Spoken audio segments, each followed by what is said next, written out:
चंद्रदेव से मेरी बातें। वंग महिला राजेंद्र बालाघोष। भगवान चंद्रदेव, आपके कमलवत कोमल चरणों में इस दासी का अनेक बार प्रणाम। आज मैं आपसे 2-4 बातें करने की इच्छा रखती हूँ। देखो, सुनी अनसुनी मत कर जाना, आपके बड़प्पन की ओर ध्यान देना। अच्छा, कहती हूँ, सुनो।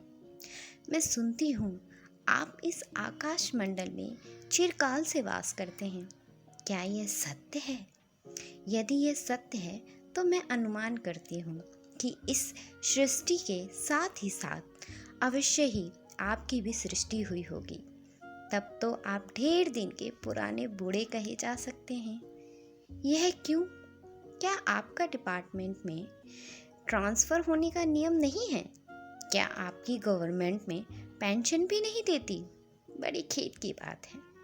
यदि आप हमारी न्यायशीलता गवर्नमेंट के किसी विभाग में सर्विस करते होते तो अब तक आपकी बहुत कुछ पदोन्नति हो चुकी होती और ऐसी पोस्ट पर रहकर भारत के कितने ही सुरम्य नगर, पर्वत, जंगल और झाड़ियों में भ्रमण करते।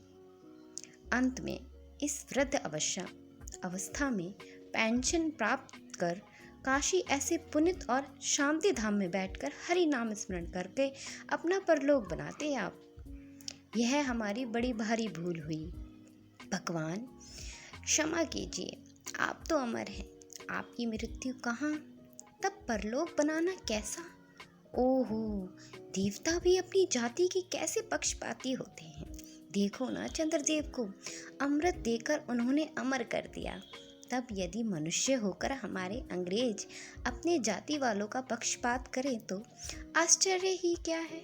अच्छा, यदि आपको अंग्रेज जाति की सेवा करना स्वीकार हो तो एक एप्लीकेशन हमारे आधुनिक भारत प्रभु लॉर्ड कर्जन के पास भेज देवें।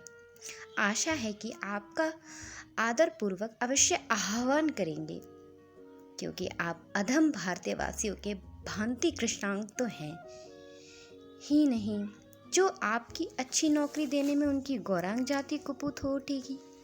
और फिर आप तो एक सुयोग्य, कार्यदक्ष, परिश्रमी, बहुदर्शी, कार्यकुशल और सरल स्वभाव के महात्मा हैं। मैं विश्वास करती हूँ कि जब लॉर्ड कर्जन हमारे भारत के स्थायी भाग्य विधाता बनकर आवेंगे तब आपको किसी कमीशन का मेंबर नहीं तो किसी मिशन में भर्ती करके वे अवश्य ही भेज देवेंगे, क्योंकि उनके कमीशन और मिशन दोनों ही अत्यंत प्रिय हैं। आपके चंद्रलोक में जो रीति और नीति सृष्टि के आदिकाल में प्रचलित थे वे ही सब अब भी हैं, पर यहाँ तो इतना परिवर्तन हो गया है कि भूत और वर्तमान में आकाश पाताल का सा अंतर हो गया है। मैं अनुमान करती हूँ कि आपके नेत्रों की ज्योति भी कुछ अवश्य ही मंद पड़ गई होगी, क्योंकि आधुनिक भारत संतान लड़कपन से ही चश्मा धारण करने लगी है। इस कारण आप हमारे दीनहीन क्षीण प्रभ भारत को उतनी दूर से भली भांति ना देख सकते होंगे। अतएव आपसे सादर कहती हूँ कि एक बार कृपा करके भारत को देखे तो जाइए। यद्यपि इस बात को जानती हूँ कि आपको इतना अवकाश कहाँ, पर 8वें दिन नहीं तो महीने में 1 दिन अर्थात अमावस्या को तो आपको हॉलिडे अवश्य ही रहती है। यदि आप उस दिन चाहें तो भारत का भ्रमण कर सकते हैं। इस भ्रमण में आपको कितने ही नूतन दृश्य देखने को मिलेंगे, जिसे सहसा देखकर आपकी बुद्धि जरूर चकरा जाएगी। यदि आपसे सारे हिंदुस्तान का भ्रमण शीघ्रता के कारण ना हो सके तो केवल राजधानी कलकत्ता को देख लेना तो अवश्य ही उचित है। वहाँ के कल कारखानों को देखकर आपको यह अवश्य ही कहना पड़ेगा कि यहाँ के कारीगर तो विश्वकर्मा के भी लड़कदाता हैं।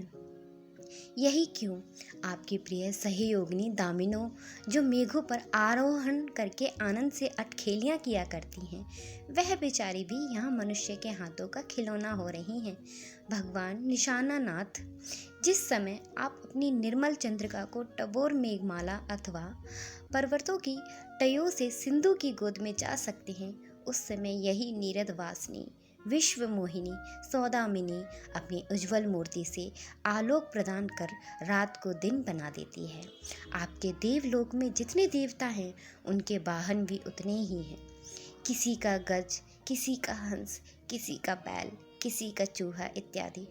पर यहाँ तो सारा बोझ आपकी चपला और अग्निदेव के माथे मढ़ा गया है। क्या ब्राह्मण, क्या क्षत्रिय, क्या वैश्य, क्या शूद्र, क्या चांडाल, सभी के रथों का वाहन वही हो रहा है। हमारे श्वेतांग महाप्रभु गण को जहाँ पर कुछ कठिनाइयों का सामना आ पड़ा, तज उन्होंने इलेक्ट्रिसिटी को ला टपका। बस कठिन से कठिन कार्य सहज में संपादन कर लेते हैं। और हमारे यहाँ के उच्च शिक्षा प्राप्त युवक काठ के पुतलों की भांति मुंह ताकते रह जाते हैं। जिस व्योमवासिनी विद्युत देवी को स्पर्श तक करने का किसी व्यक्ति का साहस नहीं हो सकता, वही आज पराए घर में आश्रिता नारियों की भांति ऐसे दबाव में पड़ी है कि वह चूं तक नहीं कर सकती। क्या करें? बेचारी के भाग्य में विधाता ने दासी वृत्ति ही लिखा था। हरिपोधबा त्रिलोक्यावा पावनी सुरसरी के भी टक्क्यो दिन आए हैं। वह भी अब स्थान स्थान में वंदनग्रस्त हो रही है। उसके वक्ष स्थल पर जहाँ तहाँ तमो वृद्धा कर खम्भ गाड़ दिए गए हैं। कलकत्ता आदि को देखकर आपके देवराज सुरेंद्र भी कहेंगे कि हमारी अमरावती तो इसके आगे नीरी फीकी है। वहाँ ईडन गार्डन तो पारिजात हैं, परिक्षोभित है, नंदन कानन को भी मात दे रहा है। वहाँ के विश्वविद्यालय के विश्वश्रेष्ठ पंडितों की विश्वव्यापिनी विद्या को देखकर वीणा पाणिनी सरस्वती देवी भी कहने लग जाएंगी कि निसंदेह इन विद्या दिग्गजों की विद्या चमत्कारनी है।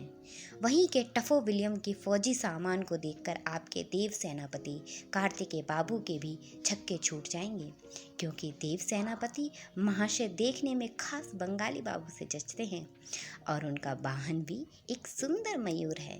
बस इससे उनके वीरत्व का भी परिचय खूब मिलता है। वहाँ के मिंट को देखकर सिंधु तनिया, आपकी प्रिय सहोदरा कमला देवी तथा कुबेर भी अकचका जाएंगे। भगवान चंद्रदेव इन्हीं सब विश्वमयोत्पादक अपूर्व दृश्यों का अवलोकन करने के लिए आपको सादर निमंत्रित तथा सवन्य आहूत करती हूँ। संभव है कि यहाँ आने से आपको अनेक लाभ भी हो। आप जो अनादिकाल से निज उज्ज्वल पप्पू में कलंक की कालिमा लेपन करके कलंक की शंशाक, शशधर, शाशालांछन आदि उपाधि मालाओं से भूषित हो रहे हैं, सिंधु तने होने पर भी जिस कालिमा को आप आज तक नहीं धो सके, वही आजन्म कलंक शायद यहाँ के विज्ञानविद पंडितों की चेष्टा से छूट जाए। जब बम्बई में स्वर्गीय महारानी विक्टोरिया देवी की प्रतिमूर्ति से काला दाग छुड़ाने में प्रोफेसर गज्जर महाशय फलीभूत हुए, तब क्या आपके मुख की कालिमा छुड़ाने में वे फलीभूत ना होंगे? शायद आप पर यह बात भी अभी तक विदित नहीं हुई कि आप और आपके स्वामी सूर्य भगवान पर जब हमारे भूमंडल की छाया पड़ती है तभी आप लोगों पर ग्रहण लगता है। पर आपका तो अब तक वही पुराना विश्वास बना हुआ है कि जब कुटिल ग्रह राहु आपको निकल जाता है तभी ग्रहण होता है। पर ऐसा थोथा विश्वास करना आप लोगों की भारी भूल है। अतः हे देव, मैं विनय करती हूँ कि आप अपने हृदय से इस भ्रम को जड़ से उखाड़ फेंक दें। अब भारत में न तो आपके और न आपके स्वामी भुवन भास्कर सूर्य महाशय की ही वसुंधरों का साम्राज्य है, और न अब भारत की वह शस्य श्यामला स्वर्ण प्रसा मूर्ति ही है। अब तो आप लोगों के अज्ञात एक अन्य द्वीपवासी परम शक्तिमान गौरांग महाप्रभु इस सुविशाल भारतवर्ष का राज्य वैभव भोग रहे हैं।